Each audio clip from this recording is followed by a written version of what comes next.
Fala, Eldianos e Marlianos, eu sou o Luiz Mário e hoje nós vamos falar sobre o maior segredo de Shingeki no Kyojin. Eu tô falando do maior poder de Attack on Titan, que envolve desde as transformações dos titãs, das manipulações de memória e todos os outros aspectos sobrenaturais da série. Se tu ainda não adivinhou, nesse vídeo eu vou falar sobre os caminhos, a coordenada e Ymir Fritz para que a gente possa desvendar os maiores segredos da série. Um mistério que não foi desvendado por quase 2000 anos. Sabia que tu pode aprender a desenhar teus personagens de anime favoritos, mesmo achando que não nasceu com o dom de desenhar? Tudo que tu precisa de um método que te ensina o passo a passo e de alguém que sabe ensinar bem, é claro. E clicando no link que eu deixei aqui na descrição, tu pode começar ainda hoje a desenhar qualquer personagem de anime que tu imaginar e do jeito que tu quiser. E como é que eu sei disso?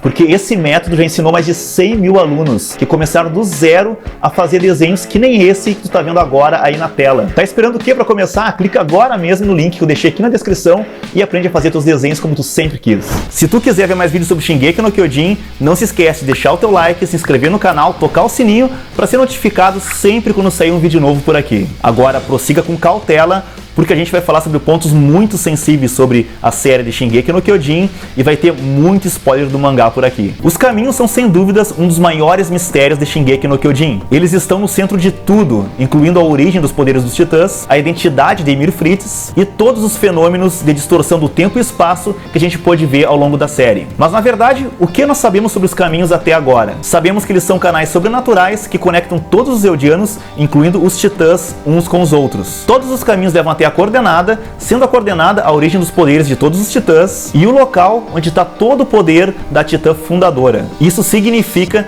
que a titã fundadora está conectada a todos os Eldianos. E como resultado, quando esse poder é possuído por alguém com sangue real, essa pessoa pode mudar a memória de todos os Eldianos, mudar a sua composição física e até mesmo transformá-los em titãs. Além de permitir o transporte de objetos físicos, como carne e ossos, sempre que a transformação de um titã acontece, os caminhos também são capazes de transferir memórias. Por exemplo, as memórias dos antigos portadores dos poderes titãs são passadas para o atual portador assim que ele adquire os poderes. Por algum motivo, a qualidade das memórias transferidas de um portador para o outro vai depender de quão próximos eles são. Se eles tiverem alguma ligação sanguínea, como Grisha e o Eren, as memórias serão mais claras. Porém, se os dois não tiverem nenhum tipo de conexão, as memórias serão menos claras e mais confusas. Como exemplo, sabemos que sempre quando alguém da linhagem real adquire os poderes da titã fundadora, eles são unidos pelo voto do pacifismo. Entretanto, se alguém que não tem o sangue real herda esses poderes, o voto do pacifismo não tem efeito nenhum sobre ele. Enquanto sabemos que os caminhos conectam todos os Eldianos com a coordenada, e como sabemos que outras nações, como os Marlianos, são humanos comuns que não estão conectados pelos caminhos, o clã Ackerman, que é uma linhagem menor,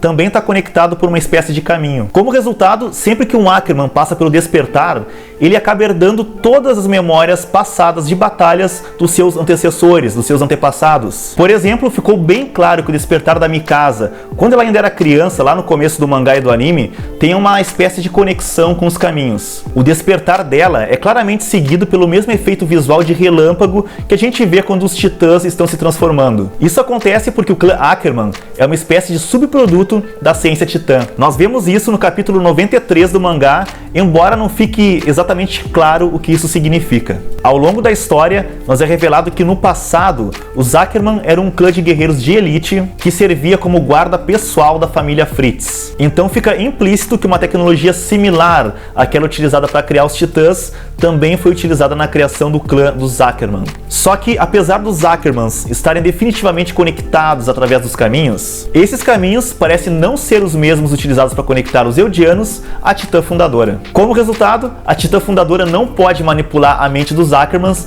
e nem transformá-los em titãs. Até aqui ficou bem claro que os caminhos são uma rede invisível que de alguma forma transcende o espaço físico, como uma espécie de internet titânica. Mas ao longo da história tem ficado cada vez mais claro que os caminhos também são capazes de transcender o tempo. Vocês devem lembrar que o Eren Kruger, o Coruja, ele tinha memórias do Armin e da Mikasa antes mesmo dos dois terem nascido. Além disso, no capítulo 120, Quando o Eren e o Zack acessam as memórias do Grisha, Grisha é capaz de sentir e até mesmo ver o Zack como adulto. Isso significa que há muitos anos atrás, o Grisha teve uma experiência onde ele teve um vislumbre do Zack do futuro, o que prova que os caminhos podem transcender o tempo e inclusive o futuro pode acabar alterando o passado. Em capítulos mais recentes do mangá, mais informações foram reveladas sobre os caminhos, as coordenadas e Ymir Fritz. No capítulo 120, após a cabeça do Eren ser arrancada do seu corpo, o Zack consegue fazer contato com o Eren. E pelo fato do Zack ter sangue real e o Eren ter o poder da Titã Fundadora, os dois são transportados para um lugar desconhecido,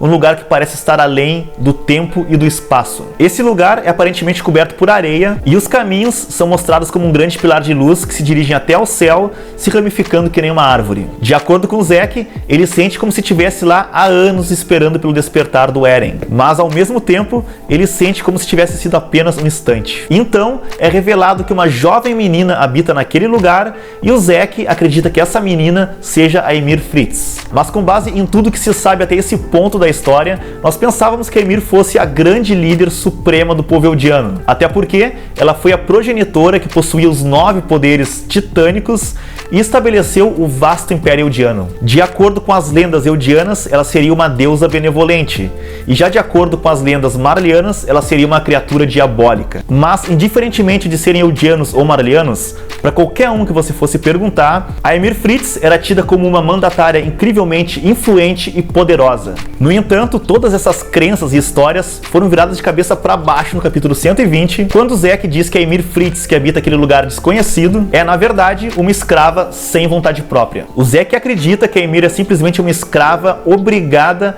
a obedecer às ordens da família Fritz, e que todos os membros da família real que herdaram os poderes de titãs vêm para essa terra desconhecida para forçar a Ymir Fritz a obedecer às suas ordens. Então, quando Karl Fritz decidiu manipular as memórias de todos os habitantes de Parades, ele veio até esse lugar desconhecido e obrigou que a Ymir fizesse isso. O Zack também especula que sempre quando alguém se transforma em titã, a Ymir esculpe o titã usando o solo especial desse lugar. Mas como esse lugar desconhecido está além do tempo e do espaço, a transformação dos titãs parece acontecer instantaneamente no mundo físico. Também no capítulo 120, tudo leva a crer que o Zack é o único capaz de comandar Ymir Fritz por causa do seu sangue real. Embora o poder da Titã Fundadora atualmente pertença ao Eren, ele não é capaz de comandar a Ymir, já que não possui sangue real circulando em suas veias. Porém, como o Zack veio para esse lugar sem ter o poder da Titã Fundadora, mas sim por ter contato com o sangue do Eren, ele parece ser capaz de superar o voto pacifista que envolvia os outros portadores dos poderes titãs com sangue real. Então agora nós sabemos que todos os eldianos são conectados pelos caminhos, que todos os caminhos se encontram na coordenada, e sabemos que a representação visual da coordenada é uma terra desconhecida além do tempo e espaço. Também sabemos que a Ymir Fritz, que vaga por lá aparentemente sem vontade própria, usa do solo desse lugar para construir e reconstruir titãs. Como os caminhos transcendem tanto tempo quanto o espaço, as transformações dos titãs são capazes de violar as leis da ciência